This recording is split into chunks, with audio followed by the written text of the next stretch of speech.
And welcome, everybody. Except for, can you hear me? No, I really can't hear that great. I can't either. No. How about now? Oh, okay. That's a little too Thanks, loud. JP. That is really loud. Can you how about turn it just Yeah, a little lower? little smidge. What did you do over there? I messed with it yesterday. I forgot to fix it back. Okay. Yeah. He's messing with things.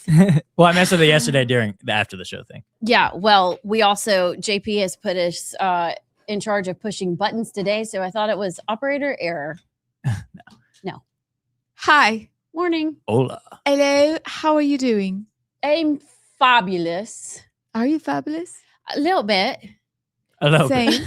A little bit. Kind of. So it's Tuesday, and welcome to the right side. I won't talk like that the whole time, but perhaps a large portion of the time today. We have I show. It's Tuesday. We spilled the tea in allegedly. I felt like that rhymed and that deserved more of a, wow, it was good. You want me to clap? Uh-huh. Allegedly. We need hats. Thank you. We have word Where of the are day. hats? We have Yammer. Ugh. We have Muslim Minute.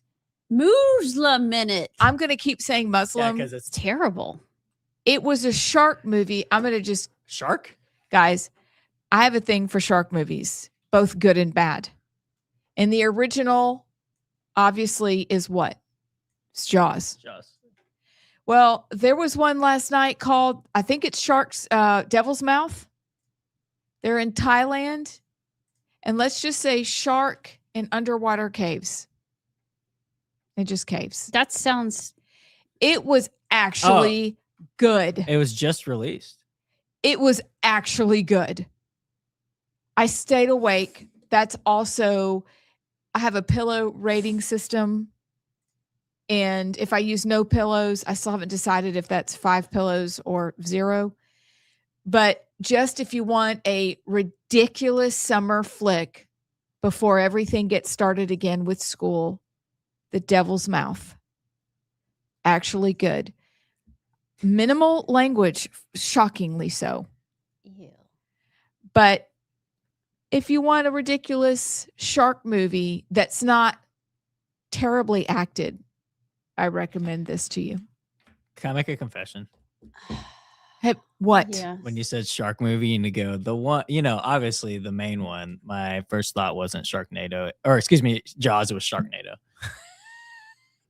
So 20, are you 24 or 23? 23. Yeah. Yeah. That makes sense. That makes. He wasn't. Yeah. That He makes wasn't alive perfect in the sense. 70s. No, he wasn't to appreciate the glory of the 70s Not alive in the 70s. and Jaws. Anywho, how are y'all? The Devil's Mouth. Now I forget sharks. I'm trying to picture what the Devil's Mouth would look like. Oh, you need to see it. And as soon as you see it, you'll go, oh. I did see a still life picture of, and so he was frozen, of Gavin Newsom this morning, and he looks like the Joker, which might look like the Devil's Mouth. You know, that weird. Yeah, with the jagged. Yeah. Yeah. Yeah. We watched, y'all, I'm in my history era. Hey, is that like a Gen Z thing? It is You are. your era. Yeah. Okay. I'm in my history era, and not error. We watched, y'all, it is so good. It came out in 2018. I didn't even know it was a thing. It's called The Men Who Built America, Frontiersmen. Did you watch it too? Wait, did you watch the movie or the? It's a documentary on Okay. the History Channel. Yes, we watched that documentary. It's one of my favorite history documentaries in history class in high school. Thanks, JP. You were in history class in 2018. Wow. Yep, that was my sophomore year of high school. Cute. Did you know Leonardo DiCaprio is the executive producer of it? That's insane. But What? it is so good. It's basically around the War of 1812, which nobody talks about, but it was kind of a big deal. Ooh. Mhm. Like kind of totes a big deal, make or break. Yeah. You know, Tecumseh and the British, and we almost lost it all. But Andrew Jackson is just insane enough to be really good. The goat. It actually is really, really good. Well, we didn't Y'all watch should the watch it. Frontiersman one. We watched the one of like who was it? Rockefeller, JP Morgan. Oh, that would be good too. Oh, I would enjoy that. Their rivalry. That was like literally the three men who were building America, and they were constantly beefing. about who was going to be the guy. It was very entertaining. Oh, so some things never change. Yeah. I ship it. I love. See, you guys, we're not just doing news. We're telling you things maybe you would want to consider watching. I am going to suggest to Chris Shaver that we watch that, although he may say that was in my sleep through movies era. You know, when the no. no. Oh, you mean we've you slept already through 'em. seen it, and he'll say, "We watched it, sweetie, but the kids were little and you don't remember." But I'll say, then I need to watch it again. I think they're about where we are. I think they're about to go to Horseshoe Bend. Oh, I down see. here That in sounds Alabama. wonderful. Yeah, I think it's good. So I keep y'all posted, but you need to watch that. If you want to watch a British flick, Seeking Persephone is wonderful. I don't know how to spell that. Persephone. Persephone. An arranged marriage. Persephone. It's Angel Studios, also amazing. Keeping but I want to Persephone. Seeking Persephone. Seeking. It's Okay. precious. Even my husband liked it. It's a series. It's like 5 or 6. Seeking Persephone. But I'm going to go back and watch The Men Who Built America. I'm giddy about that, Allison. Okay. Thank you. While I do my Giddy. laundry, As you should, I have you a woman. lot to do. That the War of 1812. It's kind of crazy we don't talk about it enough. Our White House got burnt down by Like- the British. Done. And there's a story of somebody who actually went in. We wouldn't have the Constitution or the Declaration of Independence, among other things, if while the British were marching to burn down the White House and everybody was fleeing, there was one guy, and I'll have to look up his name, that on his horse he was fleeing. He goes, "Wait, the Declaration, the Constitution, and went back, got them, rolled them all up, put them in his jacket, and then left. And it's because of him we still have those. I can't remember his name. Was that not the guy you talked about that Chris had to correct you and say, come on. It was probably he did. Your have to favorite correct- person in history right now, who was that? Was he not the guy that wrote off with the Declaration of Independence? Okay. Maybe I'm making things up. Allison Sinclair. Anyway. It probably was my favorite person in history. Oh, that guy. Yes. Governor. His name is actually Governor. He wasn't a governor. He wasn't a governor. He was Governor Morris There you from go. Pennsylvania. There you go. An amazing dude. He was ahead of his time. So this Very guy, impressed. Stephen Pleasanton, a State Department clerk, he saved the Declaration of Independence alongside the famous George Washington portrait. Go off, Steve. You go, Steve. Also, I just have a quick little question. This is random. We had this discussion this morning. You know, we say things, colloquialisms like Johnny on the spot. Mm-hmm. How did Johnny get to be the one who we say Johnny on the spot? There's got to be. Or Tom, Dick, and Harry? Like, what? But who's Johnny and what spot was he talking about? I mean, was it gotta like be the a watering hole? Google it. What was it? Johnny did you invent? Appleseed. Okay, it could have been Johnny Appleseed, but you know And what I'm he saying? was like, you this say is the spot I'm putting my tree. Yeah, Johnny on the spot, or Tom, Dick, and Harry equals maybe the tomfoolery out of Tom, Dick, and Harry. But we say things, and why do we say them? Why do we say Johnny on the spot? It doesn't say. It just. We're going to invent our own reasons why we say Johnny That on the would be spot then. interesting to do every day, like rule of thumb. Yeah. Well, Like, that one but- is that. I know why that. That's a one is. Why? length, right? It's a measurement. Yeah, it's the measurement for the nuclear. If you're The a nuclear bomb is dropped, the rule of thumb: if your thumb is covering the mushroom cloud, you're good. If it's not, you're cooked. Literally. Sorry, that's where that comes from. Thanks, JP, for that helpful hint. What it says in April 1819, or excuse me, yeah, April 1896, the New York Sun published an article titled, quote, "Johnny on the Spot, a new phrase which has become popular in New York." But the thing says it likely grew out of the expression "Johnny's always on the spot when one," and using, quote, "Johnny" as a generic placeholder name for any ordinary young man or fellow. So it doesn't say. But April 1896 in New York, apparently, is where it started. So women aren't on the spot, but Johnny is? You know, Well, it can't be today. don't be a libtard. You know, when it talks about man in the Bible, we're okay with that. Just messing around, Alice. Hey, there are girls that have the name Johnny. Now. It's true. And how cute is that with an IE at the end? Yeah. Johnny? Yeah. Anywho, okay, well, that was just a thought we had this morning. Why is that? Okay, well, now we know. Thank you. All right, you guys. Are you ready for word of the day?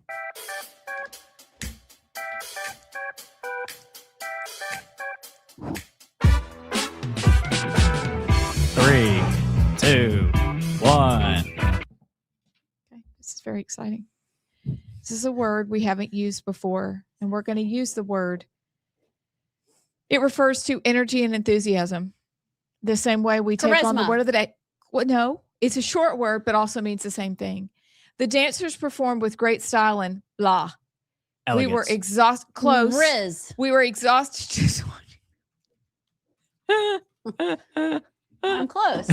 carrying the production with the blank of a cheerful college quarterback. Brady is an immediately likable leading man.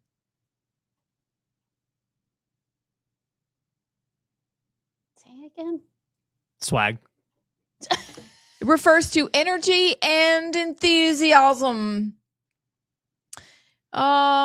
Exuberance. Close. She said it's very a short. short word. 1, 2, 3, 4. 4 letters. Pomp. No. I don't know. I give. All right, you ready? This is a word that Uncle. maybe you use. Hey, that's another one. Why do we Why is this call not uncle? Elon. Ooh. I've never, Why is it not playing? because it's turned down. Okay, here we go. Elon. I've never heard of that word. Elon. ELAN with a little thing over the E. What is that called? Elon.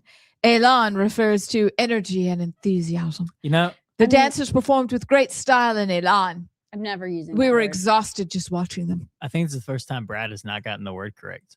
Did he have a guess? He did. What was his guess? His guess was spunk. Oh, I like spunk. I like spunk. Much better. Well, elan is We are when not you're. French. Well, I didn't say it was French. I just said elan Well, no, spunk. with is great French. elan. I don't know. Spunk is southern. I'm going with spunk. See if you can use elan in a sentence. It sounds so elegant. When you go out to dinner with someone and you need to impress the crowd, use the word elan. Or spunk. It's great. Great. Great, great, great, great, great. Are you ready for Gen Z word of the day? Of course we are. Ready. This is a Gen Z phrase of the day. Okay. 2 words. A phrase used to tell someone to step away from the internet and reconnect with the real world, usually because they are acting erratic or obsessed with online drama. Touch grass. That's correct. Yes. Woo! Oh, that was hard. I'm Yeah, that kinda sorry. hurt. Gosh, I'm so Wow. sorry. Don't mess with Your my hands are Amazon so- ring. So upset. Your hand is so soft. Really? Yeah. I think I need to do more manual labor. What are you then. doing? Apparently nothing. I got soft hands. Yeah, you do. Y'all, I've gotten more compliments. I know. This is the funniest thing. I've had a fabulous wedding ring for 25 years. It's our 25th year wedding anniversary. Had to take it off to get some work done on it. So I bought a $32 Amazon ring, and I have gotten more compliments on this ring. So you too should go to Amazon and get yourself one. I love it. I think I'm just convinced that if you wear it like it's real, then people will think it's real. No one knows that that sucker isn't real. I mean, it's giant. Oh God! Look how I think dirty the first person to say something was Bubba, wasn't it? Yeah, it was funny. Bubba was like, "Oh my God, that thing's blinding me." I said, "Bubba, straight from Amazon." He's like, "What?" Yeah, you should get Betty one. Anywho, y'all want to do some yammer? Let's do some yammer. Yammer. Allison? Yeah, I lost my story. That's not good. No, I found it. Oh no, I lost it. I got it on the screen here. Yeah. Okay. So this story, which I'm finding, even though this was my idea, dang it. State Senator. That one. I sent it to you, didn't I? Yeah, I got it pulled up. It's If like you want our- to read it off the laptop. No, I can't read it. My eyeballs won't. Somebody else go first. All right, guys, I have great news. Great news. A story, a staff report from Yellowhammer. Bruzel Fest, Pray tell us that. the nation's largest craft bourbon festival, returns to Opelika on August the 29th. Yeah, So it does. What this means, I think it's at that cute place, in Opelika, that Darling, where the railroad tracks go in Yeah, between. over by John Emerald Distillery. Yeah. So it's going to become the center of the bourbon universe on the 29th as enthusiasts from across the nation converge at Brizzlefest, the country's largest celebration of craft distillers and whiskeys they produce. I hope they have golf carts for all the drunk people that will not be able to stand up as they go on their tasting events. Spell Bruzel, and how do you find out? Is there a website? BREWZLE. Oh, like Bruzel. brew. They brew.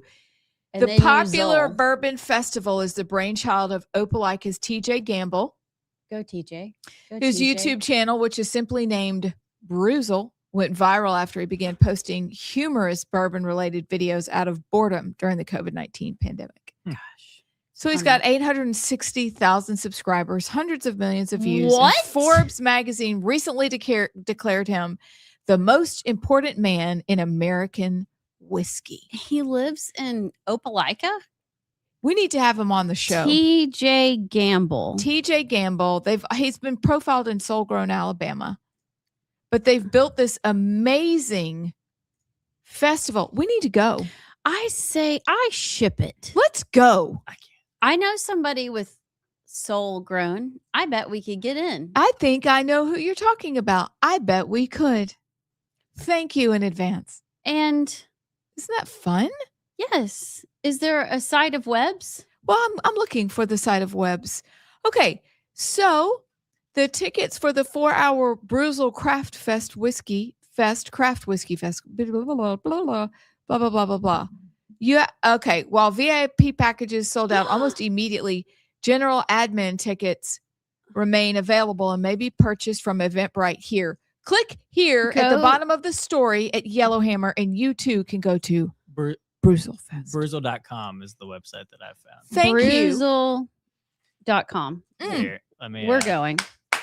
This is a hold on, a pretty cool website. Abs, that was good. Hi.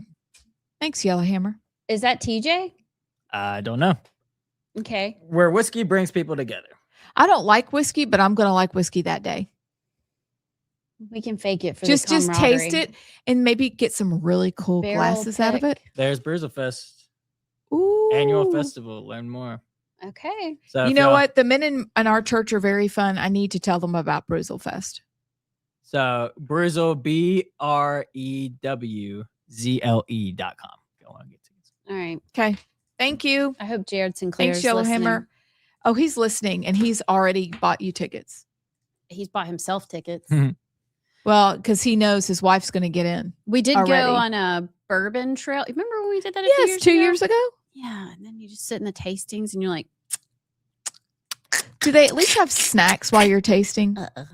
That's disappointing. And they're like, isn't it delicious? You're like, eh. It tastes like the sides of a barrel, But it was fun. but it sounds delightful. Okay. All right. Yaffe has a story. I found it Nice. over at Yellowhammer. State Senator Arthur Orr, data centers just need to be deliberate about it all. Finally, a voice of reason. And sometimes Arthur Orr and he doesn't know it, but sometimes we disagree on things. But this is one that I ship. He said there's a lot of concern out there, and rightly so, about data centers, that we don't want them on every corner, and we need to be methodical and control the growth. We need them, and I think that's not argued. But people don't want to see the power rates go up because some billionaire wanted to plop a data center down a nearby mine for and I'm conflating the two, but mine for cryptocurrencies and things like that. A little different than data centers, same principle. And he goes on to just say, at the end of the story, it says we need to be very thoughtful about it. We need to have some kind of judge, a way to evaluate what makes sense and what doesn't. And I just think that's where we've landed. And in Alabama, you can't just cram these things down people's throat. It's like the Public Service Commission revamp.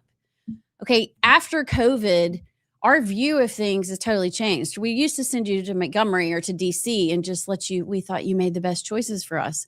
That's not the case. So now you can't just make these unilateral decisions and expect us to sit and say, okay, that sounds great. We're not those people anymore. And so when it comes to vaccines or data centers or flock cameras, we will push back. You would be well advised to take Arthur Orr's lead and go, you know what?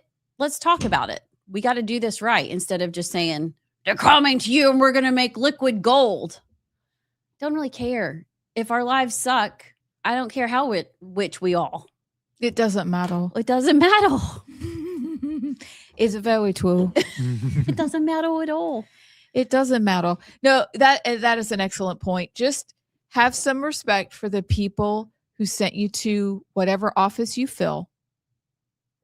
And remember that you represent us and we want to know more information.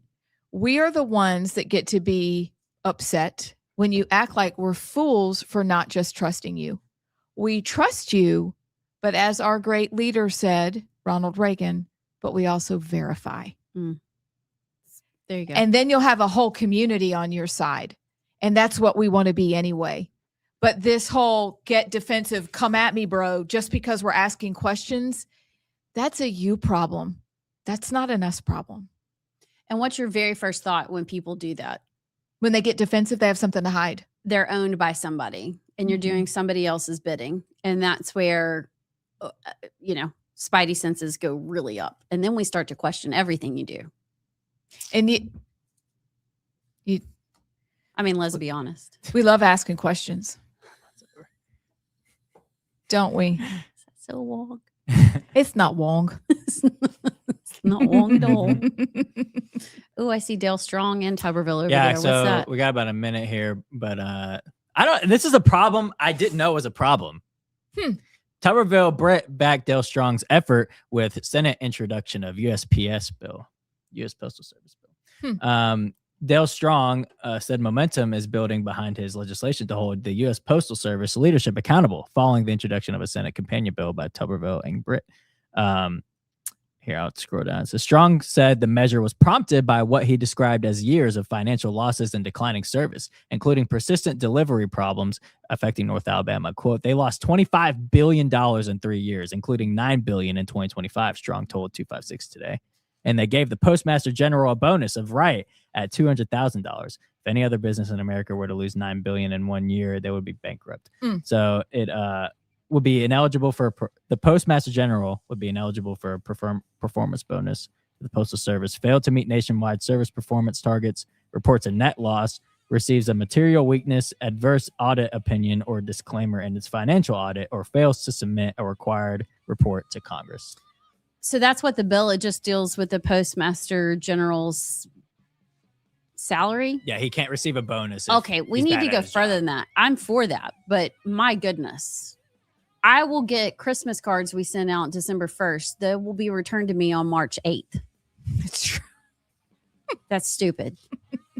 Abs, get your finger ready because I'm you got to ready. hit the button. Okay. All right, we're going to take a break. We're going to come back with the montage and other stuff. I don't know. We'll be back. No. Do you really need immigration reform? Yes, you do. But can we work with the system we have? Yes. We have naturalization ceremonies every single day in the United States that is, federal government's open. We have hundreds of thousands of people. In fact, we're real close to 900,000 individuals that have been naturalized in the last 12 months. You missed the part though, and I don't know if you can see it if you can find it. He talks about how, look, you may have been here for 25 years illegally. And as long as you're going through the process now and you've started the process now, I can help you. But if you haven't, there's nothing I can do for you. What?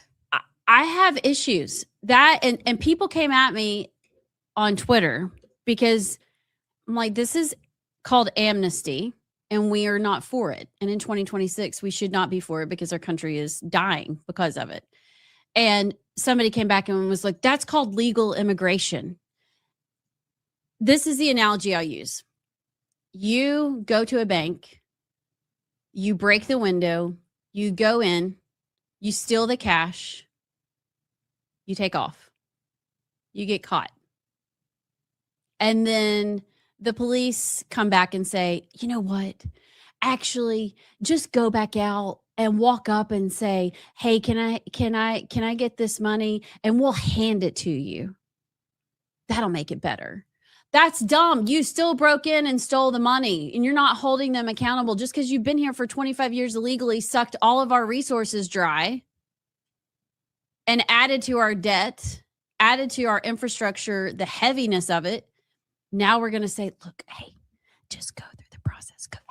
Go start filling out the paperwork, not leave and come back in the right way. This is amnesty. And everybody's saying, but it's legal. It's the way the system is. I don't give a rip. We need to shut that down. He is weaker. I'll take Kristi Noem back, and I don't like Kristi. I cannot believe you just said that. The cricket killer, I'm not a fan. But you're right. It's just enabling. Any good counselor knows what he just said was a bunch of gobbledygook. He's an enabler. Our government is enabling wrong. You can't get out of this problem by acting that way, by saying what he said, by blessing what is wrong. I was like, you big, fat enabler. Well, this is the other part. Here's a quote. He said, if we're looking to grow our economy, we need more permanent solutions on work visas for foreigners, because this narrative that it steals American jobs is true in some industries. It's not true for all industries. It is America. We want to take care of Americans first. It's our economy. It's our homeland. But there's a way to utilize labor where we're not having the participation rate we need to, and we can plug those holes. Could we examine that statement that we are not having the labor participation we'd like? Was that the exact sentence? Yes, he said, there's a way to utilize labor where we're not having the participation rate we need to. We can plug those holes. Uh-huh. And why are we having a labor participation issue? Because those holes are not open. That's cute. I've said this so many times. I don't buy the Americans won't do certain jobs. I don't buy that. Now, maybe very fringe specific, ultra specific, jobs, maybe, but for the most part, no. And I always bring up this example. I can't remember which plant it was. You always have to remind me. What was the plant in Alabama where there was a raid of illegal labor, illegal aliens in Alabama? That one, the car plant. It was in Montgomery, just outside of Montgomery. The next day, they had to have a job fair, and it was Americans with a block or a line around the block to go and work. Like, the Americans will do the job that illegals are doing now.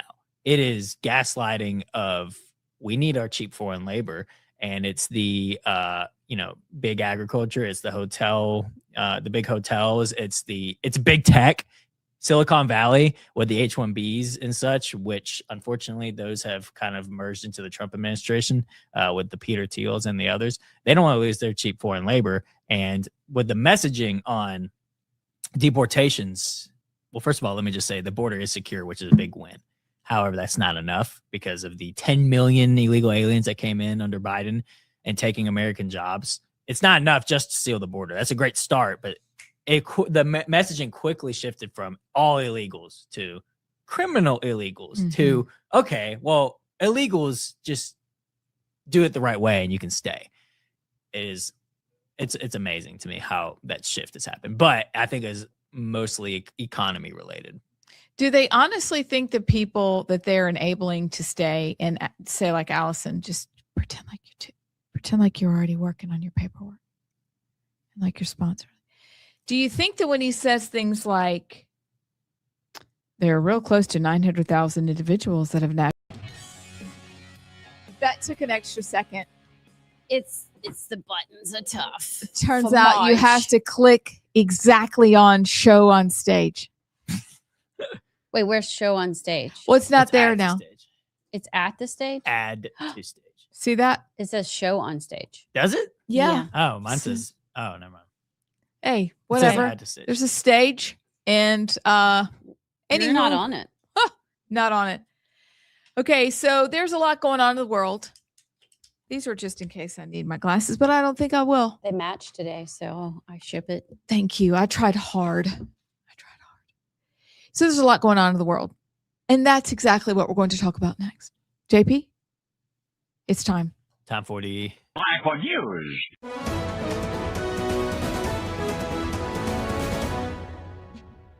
How are you going to keep people from taking advantage of that, that deal? Who's buying and that is focused on everyday New Yorkers. So we are mindful of that, and so we're going to make sure that we have all the things in place to ensure that that does not happen. Then headed to the center of the town with the citizen vigilante Mancia. However, within minutes, we were chased out.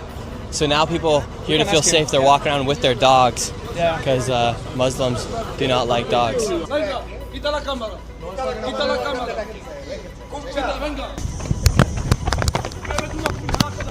Hey everybody, Tim Burchett. I've proposed legislation, here's the bill, to eliminate federal funding and federal agencies purchasing those flock cameras. I find it pretty disgusting. If I could answer with, for me, sports is about belonging. It's about inclusivity. I'm all about women, little girls deserving to play, and that includes trans women. This is what we call the Islamic dilemma. Damn if you do, damn if you don't. I said, well, if you're right, the Bible's contradictory, I can never be a Muslim. And you prove Muhammad is a liar. What do you mean? Because you're a Muslim, you believe Muhammad. You believe what Muhammad said. Muhammad confirmed the books of the Jews and Christians are the uncorrupt, preserved words of God. But you're telling me they're not because they have contradictions. That means you know more than Allah. That's deep. We're going to have to play it again and play the whole thing. Yeah, our friend Michael, Mm-hmm. was that part of that clip? That's a second one. But there's several Islamic dilemmas out there. JP also has Michael going through it, and we'll play that second one when we get to that part. Okay. And it's something that we're going to have to play a couple times over the next couple weeks to soak in what he's saying, because I had to watch it 3 or 4 times, but I got to introduce it so that we can introduce how we get to the conversation with our Muslim friends. It's basically the premise that the Muslims, part of their books is the Torah, the Old Testament. Is this right? Is this where you're going with this? The Torah. They validate. Their book says that it includes our book, that our book validates their book. But now they're saying our book is corrupt.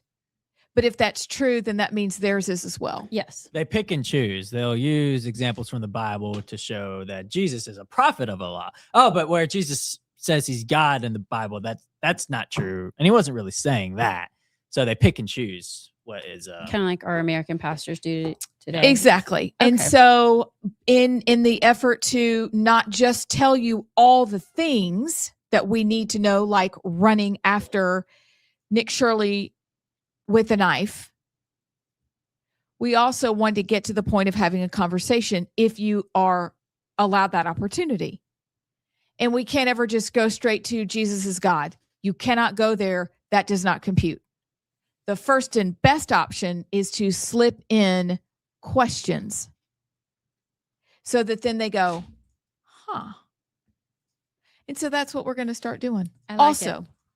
But we need to go back to that because we're going back. I got to get my brain. Yeah, I sat there the first time and I was like, wait, what? Yeah. And then I watched it again and I watched it again. And we'll do that. Okay. But anywho, okay. That's a lot. And then there's some other things going on too. Yes. Big things. Allison Sinclair. But what do you want to start with? Well, numero uno, just a little irony for us. Mom Donnie and his grocery stores. Well, so that was yesterday. They were going to require basically a library card-esque something to confirm that you were a New Yorker. So when you went in to get these basically free groceries, you confirmed that you were a part of the city. Well, because of the backlash, they have now said they will not require the IDs. That's so cute. We could go there and get groceries, and I think we should. Allison, when we're on our world tour, let's do. Mm-hmm. Let's stop in and not use any form of ID and see how far we get. Let's let the New Yorkers, taxpayers, pay for our food. That's exactly what's about to happen. This is about to be a colossal disaster. And yet they will be unable, like all good communists and all good socialists, they will be unable to admit that indeed their form of whatever socialism this is, because, apparently it's never been tried the right way, and they're going to be the right people to make it happen the right way. They will not be able to admit that it is indeed a colossal failure. They can't do it. And if I understand correctly, the way this works is they are making these grocers, they're setting them up to have a 30% discount for groceries. But then I think there's a regulatory body that can come in and basically take over the grocery store. I need to go back and look at this. If you aren't paying your workers the fair wage. So you're basically saying we're going to mandate that you make less money, but you've got to continue to pay your workers. Like, these people are retarded. When we use that word, we mean it in this way. Like, this will not work. Yeah. And it will be glorious. Well, it's like what you said. And there's a reason Mom Donnie didn't answer the question. Let somebody else answer the question because he knew it'd be so bad if he answered it. And the lady who even did answer it, she did a word salad to not say valid IDs. We want New Yorkers to be profiting or to be benefiting from it. So we're going to do all that we can to make sure that only New Yorkers are going to benefit. Just say you're going to require ID. But if the exact people that they are advocating for, they claim can't get an ID on their own, but they can for a government grocery store. It's just a complete hypocrisy. It's really funny though. Because Mom Donnie started saying something sort of a word salad, but then I'm going to let somebody else answer because I'm too scared to. And then they still couldn't answer. It's just ridiculous. How long is it going to take? I mean, is it going to be the failure of the $3 billion grocery store that's free? What is it going to take to get Mom Donnie out? Or are they going to just circle the wagons and not let him fail, even though he will? Well, Mom Donnie's going to be running for president soon. So we're going to have to beat him. I think that's the only way to beat Mom Donnie. We have to beat him in an election. Because I don't know why. There's nothing specifically. You see the rise of him. And except for the Bill Maher's and the others, the old school Democrats, in terms of the progressive crowd, Mom Donnie is their guy. So I don't know when, but I think eventually he will run for president. And betting that he gets the Democratic nominee, we're just going to have to beat him. That's the only way. Well, and he's created just like Obama was. And that's who's shipping the whole thing with other people's money, even though the Democratic Party right now has none. So I think you're right. But in terms of New York, I think it's just, I hate to be that guy, but I don't know what, it's just going to have to come to ruin in terms of chaos, and maybe the pendulum will swing back. But I think it's only going to get worse from here in the short term, at least. And here's the problem. This is an adjacent issue, but one that I posted about on X yesterday. So there's a news outlet in South Carolina called Myrtle Beach, South Carolina News, and they're talking about the Senate race that's coming up. Not the Lindsey Graham. Gosh, he's basically running again. The Darlene Graham, Ralph Norman, Russell Fry, this open seat. And this is talking about how, this is what it says. It says millions will be spent in South Carolina's August 11th Senate special primary, and almost nobody will vote. That's not a bug. That's the strategy. When your stake is $20, you don't rearrange your Tuesday. When your stake is your paycheck, you do. And we watched that happen in Alabama. $26 million in the Senate race, $23 million for Barry Moore alone. And as the Democrats are rising and the progressives are taking over, and somehow they're being funded large amounts of money, despite the Democratic Party, the DNC, being majorly in debt. On the other side, on the Republican side, you have, it seems like, especially in Alabama, the more money that's spent in a race, the less people come out and vote. In that primary runoff, 11% came out? So if you look at the cost per vote, that is astronomical. I can't even wrap my brain around what is the math on that. So you have this giant special interest spending, which is who is cryptocurrency, Club for Growth, that we're backing Barry Moore. Whatever you think about that, it's the system. But the more money that's dumped into a state, like what's happening in South Carolina, the more the voters sit it out because they see it is the machine that is making these decisions. And they're like, why do I even get out and vote? It doesn't even matter. And you've got 11% voter turnout. At the same time, the Democrats, even in Alabama, are roaring back. I mean, Doug Jones is going to give Tommy Tuberville a run for his money. Absolutely.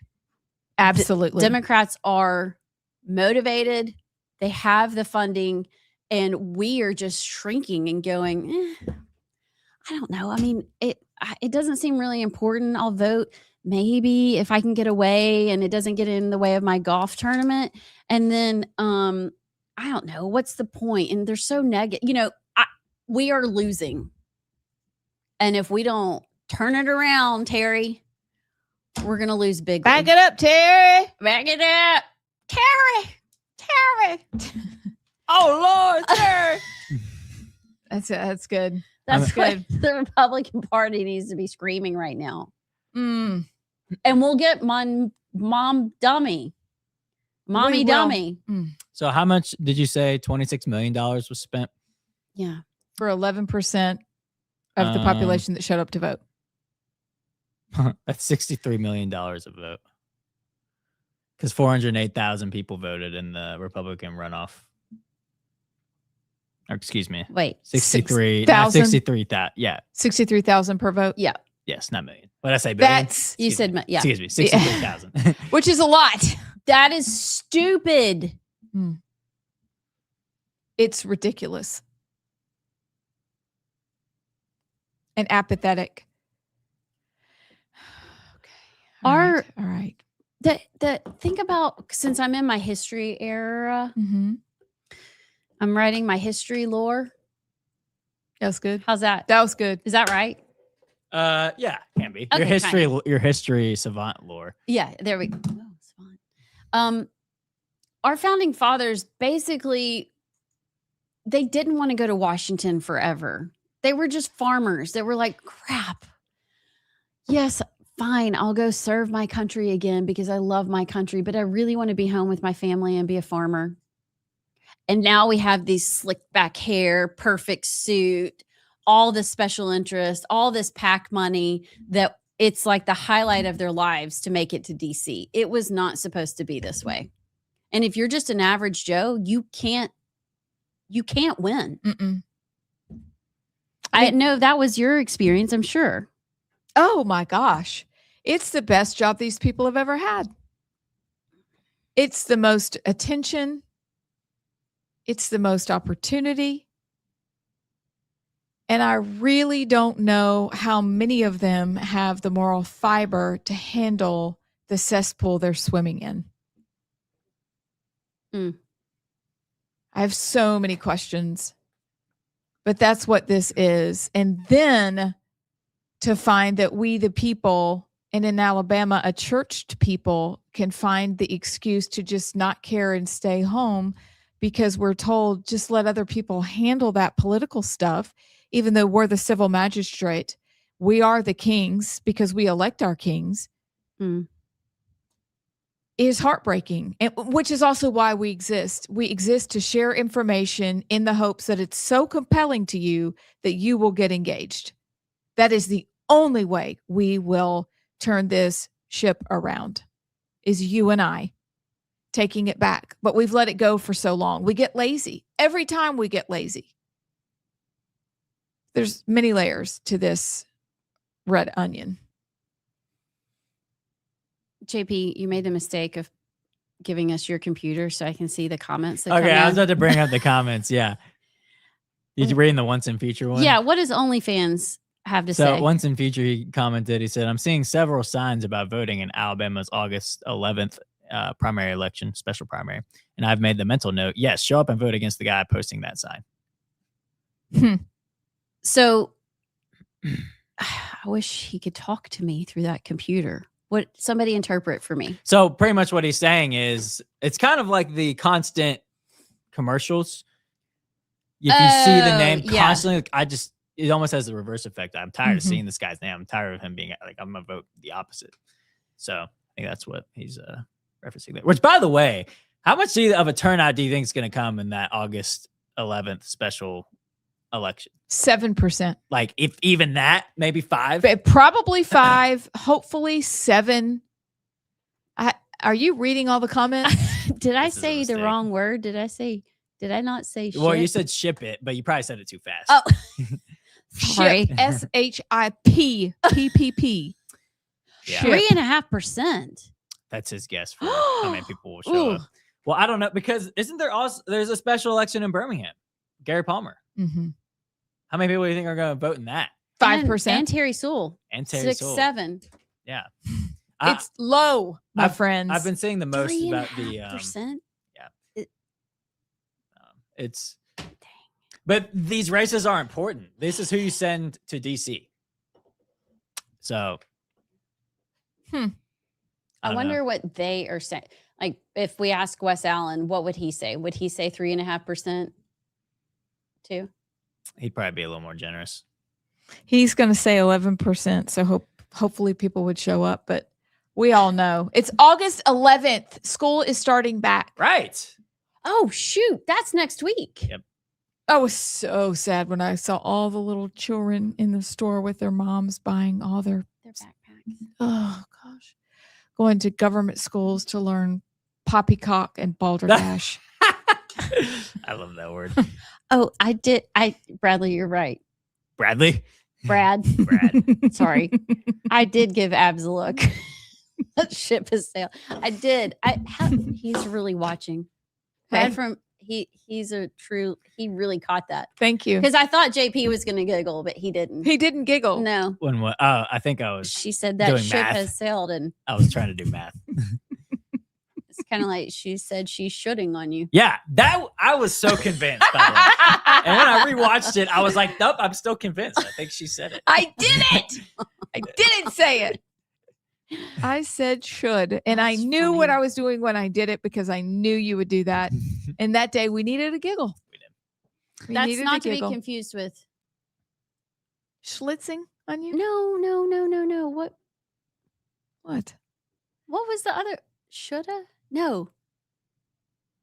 What was the word? Was that it? Shoulding? Yeah. Okay. Should. It's Should. Ing. okay. That didn't sound right. Yeah, you're shooting on. Yeah, see? You see what I mean? Shoulding. That was a great Allison, by the way. I think we need to timestamp it. Turn this ship around. Oh, turn the ship. Well, whatever. It had to do with a ship. This is like back. I love y'all. This is like the back when we first started, and y'all could see the text line on your end. Yeah. And we had to bring Listen, it Ryan. once in future, you are correct. The sheeple don't care because the sheeple are drugged, entertained, and altogether comfortable. Why tune in? That's Yeah. why Why I tune in. I can't see it. Keep the show. going. And there is hope. Love the show, and there is hope for the future. Thank you. It is once in future. So true. As Todd Erzin says often, bread and circus. We've got our bread and circus. Who cares? You know, that's exactly what I thought about when I went to see the Coliseum. Right? Yep. Because I thought back, you know, today, I guess it's commonplace. You know, there's every SEC stadium and then every Big Ten stadium is like the Coliseum. But think about it back then.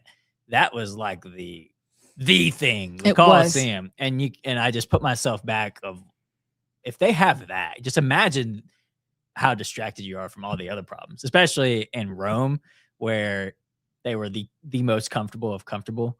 And I can just go to the Coliseum and see that when we don't have these, we don't have like that was the ultimate distraction.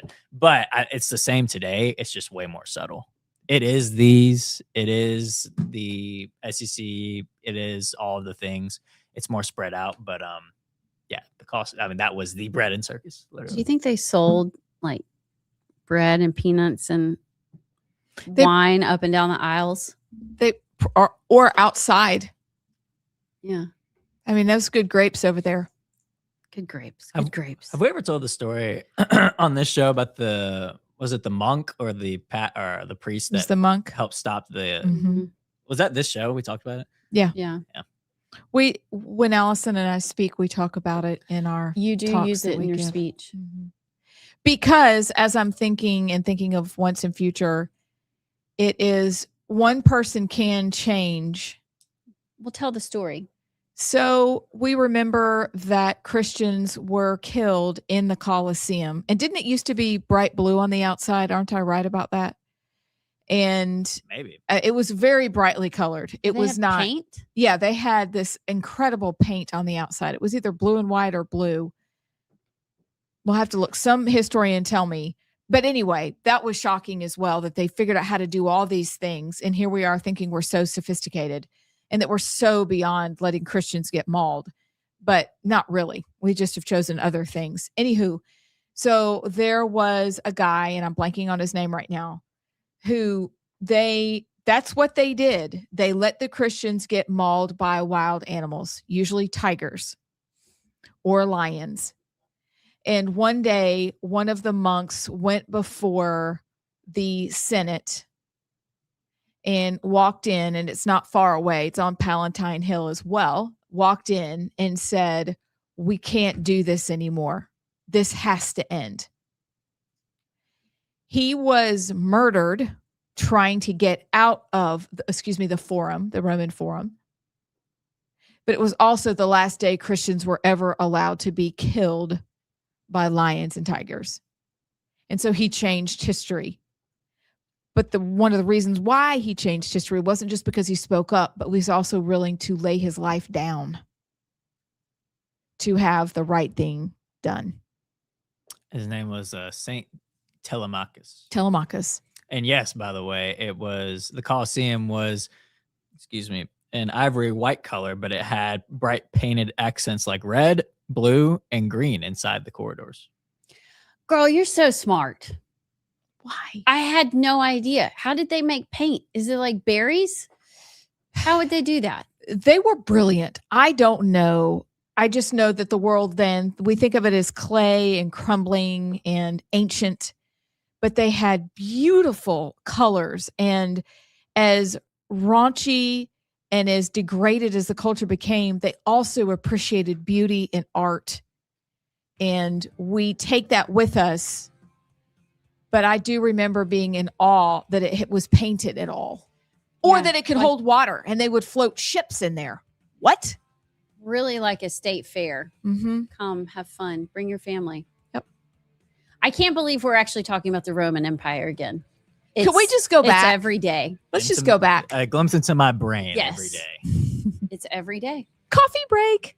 Okay, so I want to talk about Tim Burchett Yes. and the flocks. And can we play it? There's a little snippet of the Nick Shirley video in Spain we need to play. Yes. It's the Moroccans themselves saying their plan of invading Europe. Yes, please. So we can do that too. And then allegedly. Do I hit commercial break? Oh, We do. Okay. Not yet. but show yes. on stage. We'll be back. In the last 12 months, there's a legal system to go through, ... And we really hope you'll vote for us in the midterms. Is that what also should be the tail that wags this dog? Yep. That's good. Yep. So it's the labor industry, the housing, the food industry, and that. But I don't think that's going to work, because then what if you're truly representing the Republican people, which in this case you're really not. But if you want to keep pretending like you are, you have to keep talking about that we're going to crack down on fraud in Minnesota, and we're going to crack down on fraud, and we're going to crack down on the system that then supports these people in so many ways with their jobs, their housing, their whatever, not paying taxes it is. And so I think you lose them. You might get them in the country and they might think, well, that was pretty cool. Thanks for the tip, Mark Wayne Mullen. But then if you stay on messaging, they're not going to like what you have to say. Yes. Yeah. I Yeah. understand the legal immigration route. Not now. Our country has been invaded. Like, we have invaders within the gates currently. We can't even, yeah, sure. There's a world where we can reform our immigration system and we can have it the right way, very, very restricted and, done right. We can't even cross that bridge until we get the 10 million invaders out. That's not like, our country has been changed dramatically. So I don't think Mark Wayne Mullen or other members of the administration quite realize. They may say they do, but they don't quite realize the gravity of what has happened with the amount of people that came in. Like, mission one, Mayday, get everybody out. And then we can have a conversation about reforming our immigration system for the economy, for whatever. But we can't even have that conversation while they're still here. But let's just turn a new page. Y'all are good. We're starting. No, look back to what Reagan did with his mass amnesty. Biggest mistake he ever made. And that is the Republican Party's beacon of, everything, which I have some issues with Ronald Reagan, but that was his biggest mistake, was that. So no, that's not the answer. But again, I don't know what it is, whether it's people being bought off or what, but until we get the 10 million illegals out, we're not even having a legal immigration conversation. We can't. And I know that this dovetails, and we'll get to this rolling through the montage about what happened in Spain. But I do find it ironic that they saw that there was immediate trouble, and he's a socialist and he's anti-American, but immediately the people are like, we don't want this, and they're doing something about it. Wait. Who are you talking about? Spain over the weekend with the Moroccans. I was listening to a news report this morning on the way in. It's very interesting what's happened, and it happened quickly versus here. And we have somebody who should be a Republican who is gaslighting us into pretending that we don't see that this is about the midterms, pretending that we don't know that the other part with immigration is not being able to find housing, not just about jobs, but we can't find housing because they've taken the housing too. And we're expected to just go, oh, it's okay. It's all right. Mark Wayne Mullins said it, so it's okay. We have a naturalization process. It's okay. And it's really not okay. We're getting crushed. These people, SMH, Gen Z. That's good, Abs.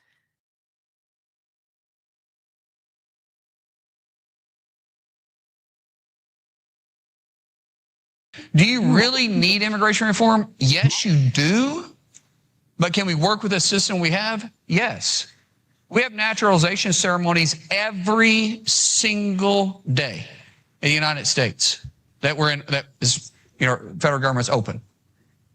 We have hundreds of thousands of people. In fact, we're real close to 900,000 individuals that have been naturalized in the last 12 months. You missed the part though, and I don't know if you can see it, where if you can find it, he talks about how, look, you may have been here for 25 years illegally. And as long as you're going through the process now and you've started the process now, I can help you. But if you haven't, there's nothing I can do for you. What? I have issues that, and people came at me on Twitter because I'm like, this is called amnesty and we are not for it. And in 2026, we should not be for it because our country is dying because of it. And somebody came back and was like, that's called legal immigration. This is the analogy I'll use. You go to a bank, you break the window, you go in, you steal the cash, you take off, you get caught. And then the police come back and say, you know what? Actually, just go back out and walk up and say, hey, can I get this money? And we'll hand it to you. That'll make it better. That's dumb. You still broke in and stole the money, and you're not holding them accountable just because you've been here for 25 years illegally, sucked all of our resources dry, and added to our debt, added to our infrastructure, the heaviness of it. Now we're going to say, look, hey, just go through the process. Go start filling out the paperwork, not leave and come back in the right way. This is amnesty. And everybody's saying, but it's legal. It's the way the system is. I don't give a rip. We need to shut that down. He is weaker. I'll take Kristi Noem back, and I don't like Kristi. I cannot believe you just said that. The cricket killer. Oh, look, she did it without any problem. But I didn't do anything. Oh, Well- wait. No. That was my ear ball. Okay. Speaking of balls, we're going to talk about the balls later. I'm serious. You're going to want to hear about the balls It's not us just being, ourselves. yeah. There's But a it's- real thing called the balls. Oh, get your head out of the gutter. You have to. Do you know what we're talking about? No, it's radio theater. I know. I'm So just you asking can't tell them. him what it is. Darlings. Hi. Okay, welcome back. I'm Amy Beth. She's Allison. He's JP. We are the right side. Allison, Okay. Yes. are you about to sneeze? No, I was about to really laugh. So that's me waving it off. Okay, wave it off. Wave it off. Walk it off, Allison. Yep. Okay, 3 things we're going to talk about. Number 1, Tim Burchett and flock cameras. Of course, Timmy, TB. What's his middle name? You don't know? Timothy Earl. Is it really? I think it needs to be Earl. Okay, Teb. Of course, We'll say Teb Teb. is on it when it comes to flock cameras. What is Something it? that a few weeks ago was nothing. But today it is a whole thing. What's his middle name? Floyd. Ralph? Floyd? Floyd. I was so close. TFB. Timothy Floyd Burchett. Okay. Hey, his birthday's coming up soon. When's his birthday? August 25th. That was my grandmother's birthday, but it is my bestie's birthday. All right. So we're going to talk about TFB and That what he doesn't had to work. say. It doesn't. Tim, about flock cameras. You got it, JP? Yeah. Let's play it. We're going to play that one first. Yep. Okay. Here we go. Hey everybody, Tim Burchett. I've proposed legislation, here's the bill, to eliminate federal funding and federal agencies purchasing those flock cameras. I find it pretty disgusting. They're pretty draconian, and you can look that up if you want to know what that means. It's called the Protection Against Mass Surveillance Act, and it prohibits federal agencies from purchasing, deploying, or contract with automated surveillance systems. These things violate our constitutional rights. I've always been for protecting constitutional freedoms. I think it's one of the most important responsibilities, one of the important things we do as congressmen, to do anything at all. And they just tend to keep giving away your rights. Americans should never choose between safety and liberty. We got to keep our country safe, but we keep sacrificing the freedoms that, of course, that define us. It violates the Fourth Amendment. I've consistently opposed these warrantless surveillances and policies, and they'll weaken our privacy rights like crazy. We've already seen incidents where cops have used these things to pursue ladies for dating purposes or stalking or whatever. It's happened a couple of times, but it's the reality of where we are as a country.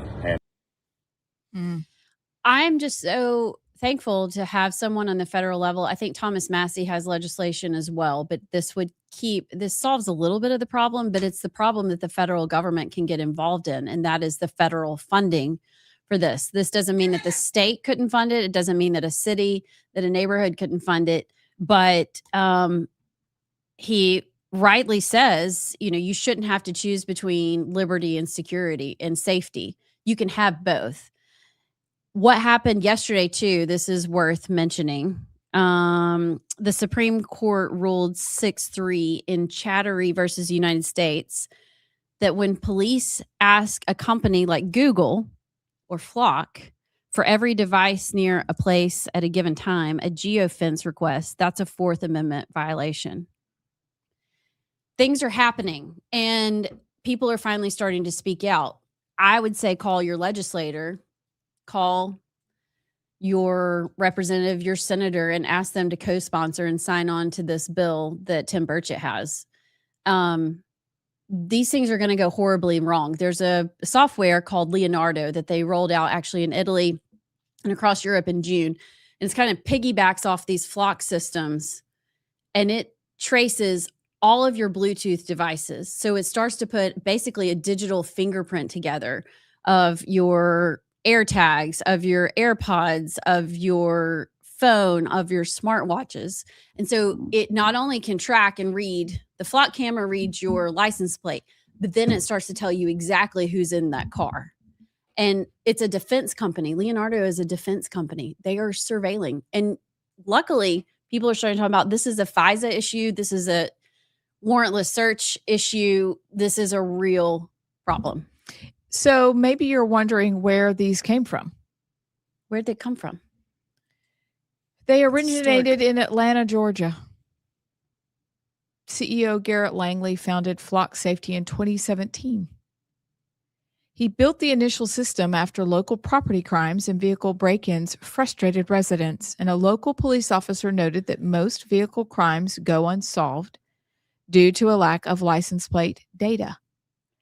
So these things, when they say, oh, we're going to be able to help you, start off and they sound great.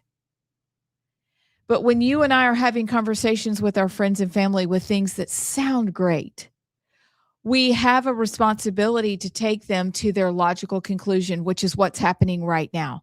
Of course, they're being used for untoward purposes. Of course. You've got a people that authorized the Patriot Act years ago while we were all still sleeping and thought that sounded like a good idea. This is before we realized they hated us, our government. But taking people to the end of something is where we have to start. And then we go backwards from there. But you are very right. You have to call your person. I hope by now, and I'm sure you do, you've got their number programmed into your phone, their switchboard, both in your local capital, your state capital, and DC. You got to let it be known all around. That's how this is going to get stopped. So how do you think, and this is a genuine question because it's something I've been thinking about with this discussion, because there's been a lot of sheriffs even in the state that have come out and been like, the amount of crimes we've stopped with these flock cameras are they're crucial. The flock cameras are crucial. So where's the line of how we can still have them and also protect our liberties? Is it that whenever they come into a certain neighborhood, like when they put one across the street from our studio, do they come and like ask for the permission of the residents of that area first and have to grant approval before coming and placing them there? Or do we just ban them outright? I guess because obviously it's a violation of our Constitution.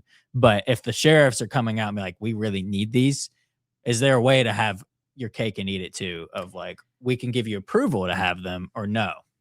And that's a genuine question, by the way, because something I've been worse. Yeah, I think you're answering your own question. You said it's a violation of the Constitution, obviously, but is there a way we can work around it? Yeah. No, there's really not. And I get it. And people online are saying, I mean, you just must not be for catching rapists and thieves and kidnappers. That's not true. You know what would actually prevent a lot of crimes and catch a lot of crimes is if we all wore body cameras every day and they surveilled every place we went all day, every day. So are we going to support that? I mean, where this ends, there's no telling. The police chief of Calera put out a statement on Facebook yesterday, and he goes through and talks about all the crimes they've solved from this and that the department just uses it to read license plates. Fine. His very last paragraph, though, he says, this is Chief Heish. I can only address the aspects of Flock that I have control over. How the company uses or shares data is outside of my control. He's admitting he knows that they use, because once it's in the system, Flock and Leonardo and all these things, all these companies can do whatever they want. This is clearly a violation, especially after the Supreme Court ruling. Where do you end that? We could all dress in bubble wrap. We could ban cars and save a lot of lives. I just think this is a hill that we should be willing to die on because we know how this goes. People get a little bit of power, a little bit of insight. They're going to prey on your emotions. And before long, we're all wearing body cameras in the name of preventing crime because everybody knows they're being watched. They won't do it. That's communist China. I mean, same brain. How did the Chinese love being surveilled? How do they enjoy getting on a train to go somewhere, but they're not allowed because they've used too many of their carbon credits for the day? Hmm. Or that they are going in to buy food, but it's too soon because they bought food 5 days earlier, not 6. And you're only allowed on day 6. I mean, that's just random making that example up, but they're surveilled all the time. They're stopped. They're followed. I mean, that's what we want. That this is good. Also, if we were a moral people and if we had the fortitude to turn cameras off and to only use them for license plate reading, which is not constitutional, perhaps, but we're not moral. Who is going to be able to do that? Who? We have pockets. We've got porn pockets. We've chosen what we want to do with the cameras in our phone. Huge percentages of people are addicted to porn, for example. They like watching.